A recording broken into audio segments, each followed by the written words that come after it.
Fast forward to 2007. I was 17. I'd gotten my driver's license, and purchased a used Mazda 6. It was silver in color, with a hatchback trunk. And it had a Bose sound system, with a 9-inch sub that packed a tight punch. I loved that car. It was quick. Sporting 220 horsepower, if I remember correctly. I'm not a car guy, by any means. I don't know anything about engines. I can't drive a stick. But, if it has nice features, and it's affordable, then it's for me. By this point in time, I had learned to deal. But I was awful. Everybody has to start somewhere. For me, it was at Spades. This was a popular club in Long Island, New York. I was strictly a tournament dealer, and was not allowed to deal the cash games. I wasn't good enough. Yet. I needed practice to get better, and I got the hours in, by dealing in the tournaments, 3 times a week.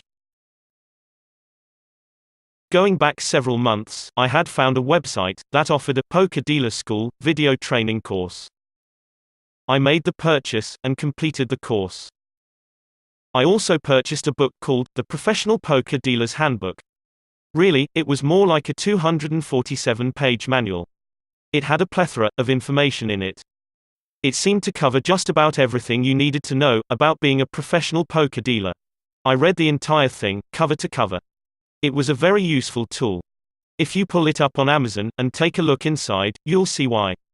It is most certainly, without a doubt, the Professional Poker Dealer's Handbook. It's like a Bible for dealing. Although, I'm sure it's probably outdated by now. The DVD video course wasn't quite like the book. It focused more on the mechanics of poker dealing, such as the shuffle, pitching cards, and cutting chips. It also had some content in there about side pots, raking, pot limit, pot calculation, chopping pots, and other general procedures. I was glad that I bought both of them. The video course offered what the book didn't. Visual demonstration of the mechanics required to pitch cards, which would be impossible to learn from the written word. I purchased a poker table, Paulson chips, chem cards, and would practice dealing on a daily basis. I would routinely set up 9 stacks of chips around my table, deal out the entire deck by pitching cards one by one to each stack, and repeatedly practice this over and over until I could smoothly pitch cards accurately. Now that I knew the basics of dealing, it was time for me to find a job somewhere and start dealing real games. One night, browsing the gigs section on Craigslist, I came across a post looking for poker dealers. It was a paid gig to deal a tournament for a bar poker league in Long Island. I responded to the post, and was hired to deal the event. It was a typical bar poker league. A bunch of people, who would get together once a week, at a particular bar, to play some tournament poker, and have some fun. They're usually self-dealt, and pretty agonizing to play in because of it. However, this bar league decided to pool some money together, and hire a few dealers instead. One of those dealers was a guy named Gary, who I met that night. He was an older guy, in his late 50s. Gray hair, really tan and thin. Decently tall, and looked like a crackhead. He spoke fast, and constantly cracked jokes that I didn't really find funny. He was a nice person though, seemed good-hearted, and we struck up a conversation during one of our breaks. Do you play cash? Here, take one of these. Gary hands me a business card, with a large black spade on it, and a phone number printed below, with the caption, Spades. Yeah, I play cash, I said. What's this you handed me? It's a phone number to a poker club. It's located in Long Island. We open every day at 11 a.m., 1-2 no limit. Tournaments too. If you want to play, call or text the number, and tell them Gary sent you. By the way, are you into men? He said all of that without skipping a beat, in one breath. I wasn't sure that I heard him correctly. I said, are you into men? Perhaps a bit of P&P.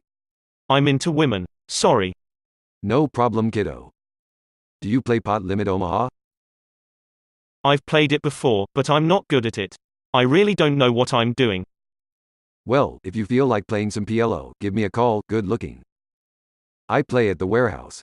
There's good action and a lot of fun. Take my number. Name's Gary.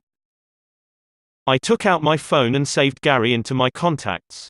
Then sent him a text with my name in it. He lit up a cigarette, and I listened to him talk, as he smoked. He asked me if I'd seen the movie Rounders, which of course, I had.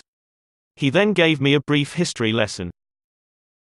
Did you know that the Chesterfield in the movie is based on a real club? It was in the city.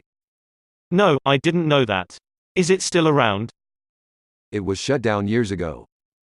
Some political bullshit. Can't say I wasn't happy about it. Why's that? Gave the place I was working for more business. It put a lot of money in my pocket. Good times at the Diamond Club. The Diamond Club?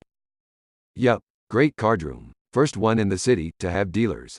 Worked there for years until it closed. Anyway, life goes on. And I live here now. Where are you from? I'm from here, but I lived in California for 10 years. I was born there. Are you married? Got any kids? He clearly had no idea how young I was. Or maybe he did. Who knows? No, no kids. Not married either. Just a girlfriend. I've been with her for about 8 months. She's a lucky lady. Good for you. Does she play cards? I've tried to show her how to play before, but it somehow always ended up turning into strip poker. She said she preferred that. Much more than playing with the chips. Speaking of which, we should probably head back inside and finish up this tournament. During the drive home from the bar, I took the business card that Gary had given me out of my pocket. I felt like playing. The bar league pay was $80 plus tips for the dealers, which ended up being around $200. Thankfully, they were very generous. I'd been wondering why a guy like Gary would ever deal at an event like this. He was a really good dealer. Without a doubt, he was a professional. But he was only there for one reason. He was recruiting. Before I met him during our break, I'd seen him handing out business cards to every one of the bar league players. I didn't make sense of what he was doing until he handed me a card. Now, I really wanted to check this place out. I lived in Long Island, and not Queens, where Fox's Club was located. So, the thought of playing at a club that was local seemed very attractive to me. It was a really big inconvenience to drive all the way to Queens every time I wanted to play. It was especially tilting when I would have to drive all the way home after a losing session. I was getting better at the game, but still not yet a competent player. I needed to play with some new players. I had only ever played live poker at Fox's. Maybe I could learn something from a new game.